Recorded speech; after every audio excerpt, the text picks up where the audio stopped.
Y ahí, mis amigos, ¿qué pasa? ¿Qué pasa? ¿Qué pasa, locos? ¿Qué están haciendo? Aquí, como siempre, en el trabajo. Creo que una de las cosas del hombre que le da fuerza es el trabajo. El trabajo resuelve todos tus problemas, che. Un problema familiar, problemas de amistades, de dinero, de todo. Para mí, el trabajo es el confort, para todo. El trabajo resuelve todos tus problemas. Un hombre si está callado, no te dice nada, es porque tiene problemas, ¿no? Y lo resuelve todo en el trabajo. En cuanto tú trabajas, vas pensando y encuentras solución. Así es. A los hombres no nos gusta contar, ¿no? Nuestras dificultades, nuestras debilidades. Entonces nos aferramos al trabajo. ¿Qué sería de nosotros sin trabajo? Bueno, hoy nos tocó, bueno, ya rompí aquí, hoy estoy solito en el trabajo. Ya llegó material, porcelanato. Vamos a colocar cocina, sala y los cuartos allá atrás, ¿no? Eso es. Yo estaba escuchando las historias del pastor Moisés aquí en Brasil, famosísimo el tipo con sus historias, pero a mí sinceramente me parecían medio novelescos, no sé si son historias reales, pero parecían que eran inventadas, ¿no? Y yo le voy a contar una historia que casi se me apagaba de la mente.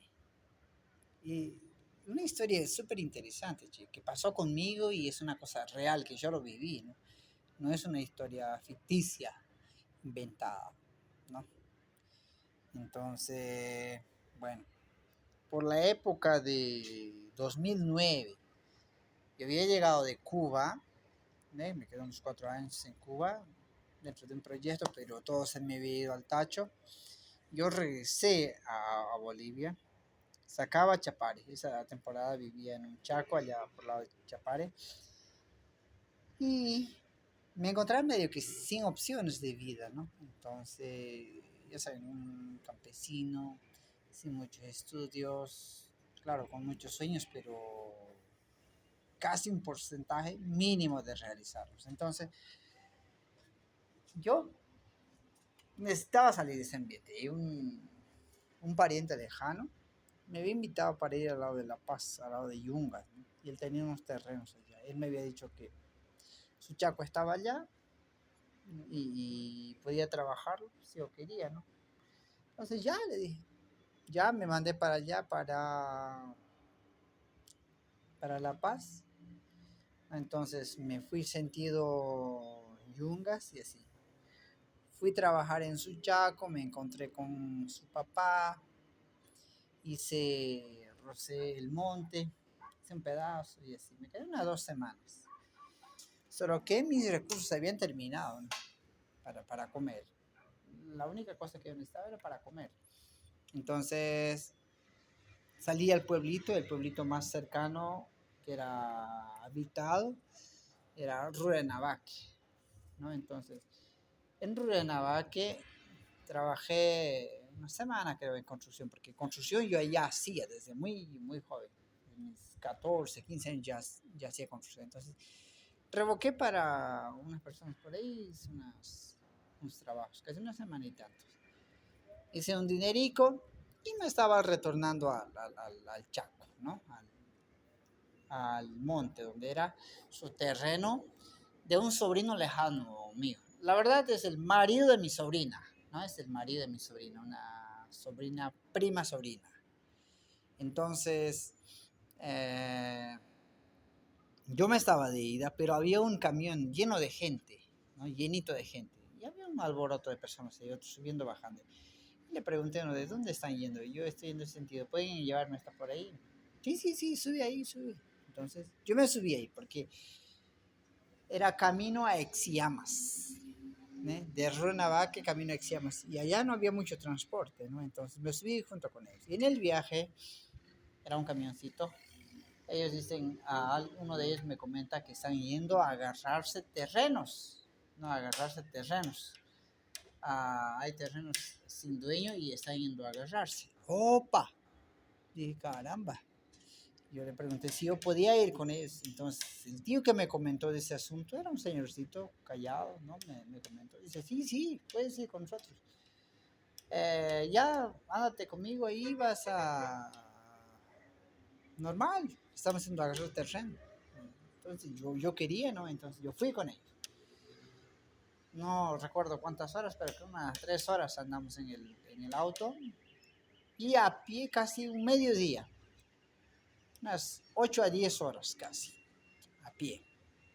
¿No? Entonces, después que el carro paró, un monte adentro. Yo sin nada, pues, yo sin nada. En unas pequeñas ropitas, poca ropa. Y sin nada, ¿no? Sin machete, sin nada. Porque en el monte uno tiene que andar siempre con su machete, si va a dormir con su mosquetero y así, entonces, sin nada. Llegamos allá, llegamos a un lugar donde anteriormente él ya había ido, dice que los anteriores que habían ido ahí habían hecho unas chocitas y eso, ¿no? Entonces, y así. Llegado allá, dicen, hay que tener cuidado porque de aquí los dueños de ese terreno son los lugareños, los indígenas. Cosa que yo no sabía, ese detalle no sabía, no, nadie me había dicho que es el lugar de los indígenas, ¿no? Entonces, yo simplemente estoy siguiendo el grupo. Y el grupo dice, vamos a colocar una centinela allá y otro aquí, entonces, 2 vigías. Yo estoy ahí con el tío, ¿no? Que me estaba hablando conmigo y así. Decimos con él, nos vamos a hacer nuestra comida por aquí, así. Cuando estábamos queriendo acomodarnos, la gente aparece de los montes. No era gente pelada, era gente con ropa, ¿no? Y eran los tacanas, ¿no? Entonces, eran indígenas, ¿no? Y sucede que más anteriormente ya habían invadido, pero esos indígenas ya los habían expulsado de ese lugar, ¿no? Eran como loteadores, ¿no? Entonces ya les han expulsado. Y yo me junté a ellos sin saber dónde estaba yendo, ¿no? Entonces ellos tenían escopetas y armas de juego, ¿no? Creo, no recuerdo muy bien, creo que había uno que tenía arma de fuego, una escopeta creo, o un fusil o un rifle, alguna cosa así en mi grupo, ¿no? Que eran más de 20 personas, ¿no? Entonces eran más, creo que eran por ahí, más de 20 sí eran. Pero ellos tenían muchas armas. Cada uno parece que tenía un rifle. Y así nos agarran, dice, ya, pónganse en fila que ustedes han venido a invadir de nuevo y ahora no van a invadir, ahora van a ser castigados y van a retornar por donde han venido. Nos agarran en una fila india con las manos en la nuca y algunas manos atrás, todos amarrados, nos empiezan a amarrar con unas cuerdas, moras, ¿no? Nos empezamos a dar con unas moras y en fila india, retornar por donde hemos venido. Y ellos con las escopetas, ¿no? Escopetas, rifles, apuntándonos. Y esta historia que yo les cuento, no sabe mi madre, no sabe nadie. No sabe, no recuerdo si haberle contado a alguien. Entonces, pero es una historia real que a mí me pasó. Entonces regresamos hasta un pueblito, un poquito antes de llegar a Rurrenabaque, que hay un pueblito adentro. Es como una pequeña estancia donde viven solo indígenas, ¿ya? Entonces, sus chocitas, todo están ahí, ¿no? Es una escuelita tiene y todo eso. Entonces, ahí están los indígenas, ahí. Como un acampamento, ya de indígenas, ya con sus casitas, todo, ¿no? Ahí nos traen. Nos colocan en fila, ellos se ponen en reunión, nosotros estamos en el medio y todos se juntan ahí, hombres, mujeres, niños, todos, nosotros al medio, sin derecho a hablar. ¿No? Entonces, dicen que vamos a hacer con ellos y han venido varias veces a invadirnos y ahora de nuevo. Y así, vamos a castigarlos y retenerlos aquí hasta nuevas decisiones. Y algunos que estaban amarrados, ¿no? Los sueltan y lo ponen dentro de un palo. Eran como un palo así, con unos agujeritos para que entre tu cabeza y tus pies. Otros eran un palo largo con varios agujeritos, ahí entraban solo los pies, ¿no? Entonces, como en la época de los esclavos, ¿no? Y a mí eh, me ponen donde estaban los pies, se coloca solo los pies. Como éramos muchos, entonces no nos colocan los dos pies. Cada uno colocaba solo un pie, ¿no? Y eso. Entonces había un señor ya mayorcito, ya tendría unos, será unos 70 años, 65, 70. Le decían Anta. La razón no sabía, ¿no? Porque decía, pero yo me recuerdo muy bien de él, que colocó también su pie en esa traba donde nos han agarrado como a prisioneros, ¿no? En realidad éramos prisioneros, ¿no? Entonces ya se hizo tarde, parece que la vuelta ha sido más rápido, che. Rápido creo que regresamos. Tal vez sería el miedo, la adrenalina, o no sabíamos qué iba a pasar con nosotros, ¿no? Entonces eso. Había mucha gente de La Paz, habían potosinos, de diferentes lugares, ¿no? Eh, con seguridad gente campesina queriendo agarrarse un lote también, ¿no? Entonces eso era.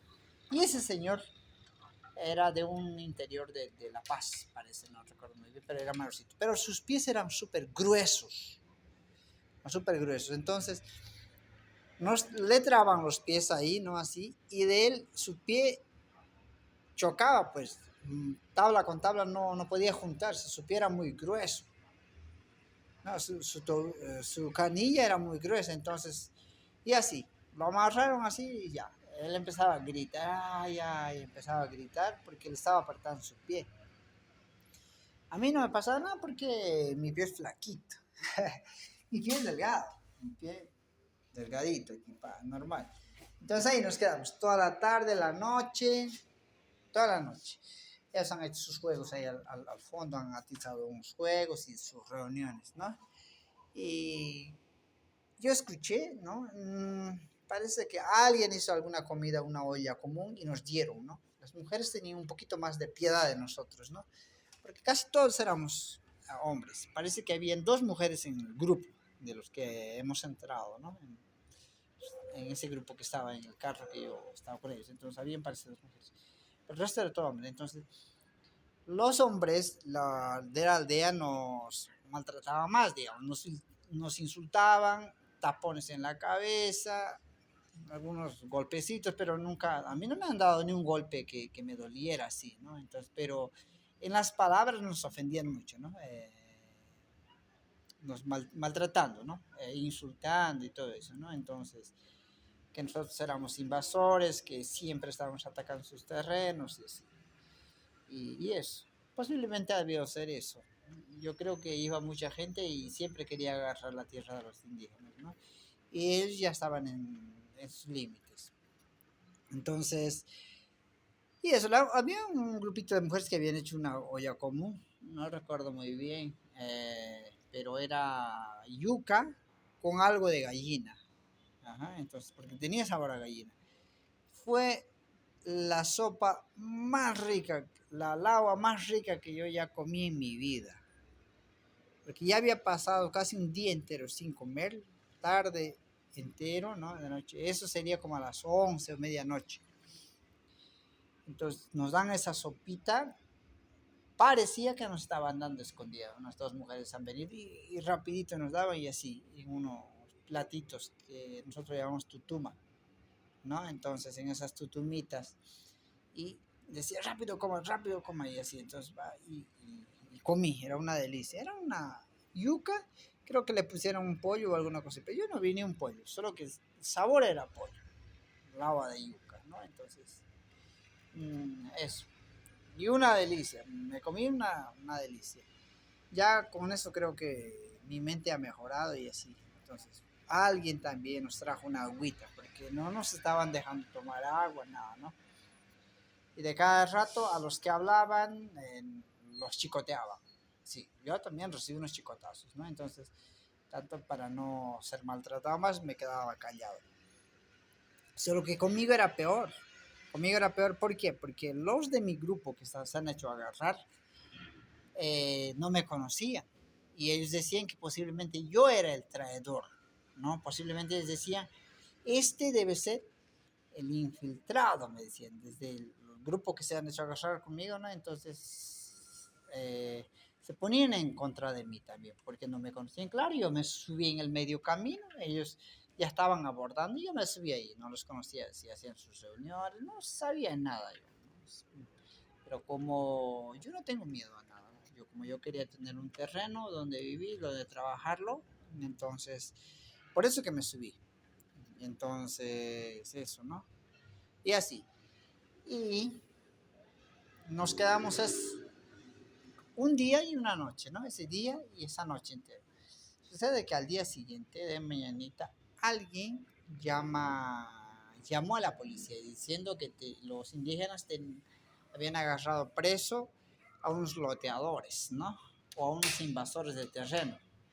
Y al, alguno de los indígenas supo eso, que alguien había llamado y los policías estaban viniendo, harta gente, hartos policías, dice, ¿no? Que estaban viniendo.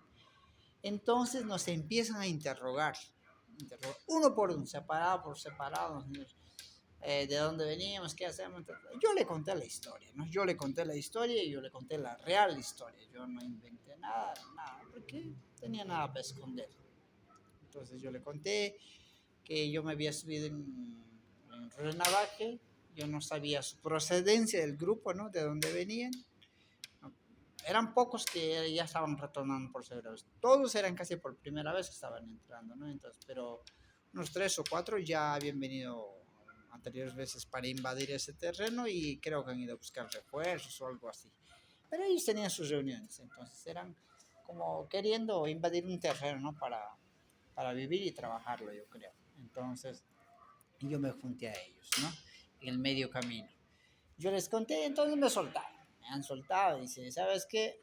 Amigo, no quiero que regreses. Si regresas, vas a morir aquí, ¿no? Entonces, este terreno de nosotros, de generación en generación ha sido de nosotros, y la gente siempre viene a invadir.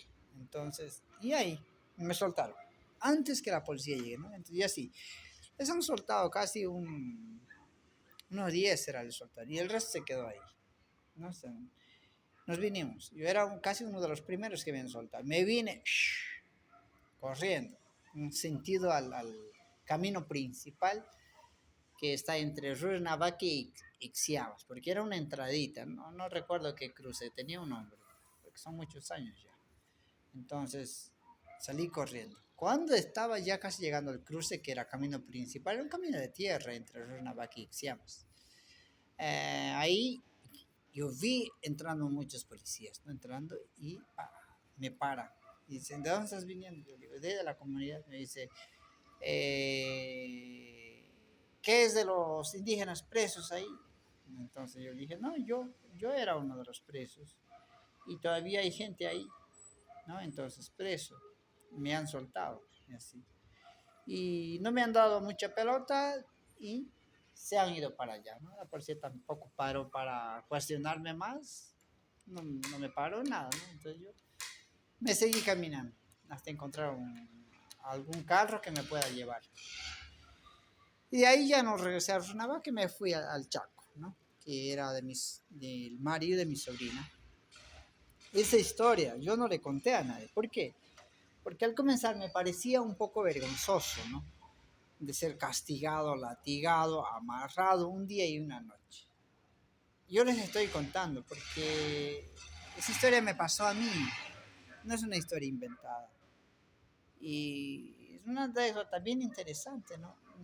Yo no quería que se me borrase de la mente, ¿no? Entonces, y eso, por eso les estoy contando. Y esa historia no lo sabe nadie de mi pariente. Yo no le conté a mi madre.